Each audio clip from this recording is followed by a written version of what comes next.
ও মা, খিদা লাগছে, খেতে দাও। সিরিয়ালটা দেখতে দে, বিরক্ত করিস না। আমি নিয়ে খেতে পারবো না, তুমি দাও। জানোয়ার, কতবার বলেছি সিরিয়াল দেখার সময় আমাকে বিরক্ত করবি না। এই বাপ ছেলে দুটোতে একরকম হয়েছে। আমাকে একটু বসতে দেখলে এদের বাড়ি শুদ্ধ কাজ বের হয়, কারণ নিজে একটু বেড়ে নিয়ে খেতে পারিস না। হ্যাঁ, কিছু বললে শুধু হাজারটা কথা শুনে, আমি নিজেই নিয়ে খাচ্ছি, তাও চিল্লায় না। হ্যাঁ যা, চোখের সামনে থেকে সর। জানোয়ার কোনটিকার। এই ধর, এই 10 টাকা নিয়ে গিয়ে বদনার বাপের দোকান থেকে লবণ নিয়ে আয়, লবণ লাগবে।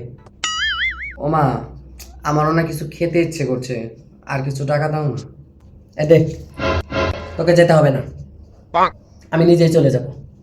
বাপকে দেখলে মনে পড়ে না আমি কামাই করি? জানোয়ার।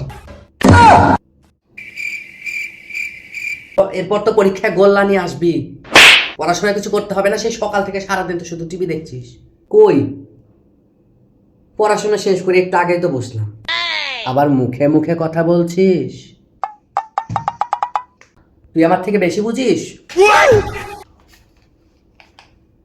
আজ থেকে টিভি টিভি সব বন্ধ, একমাত্র আমার সিরিয়াল দেখার সময় টিভি চলবে এই বাড়িতে, তাছাড়া কোনো টিভি চলবে না।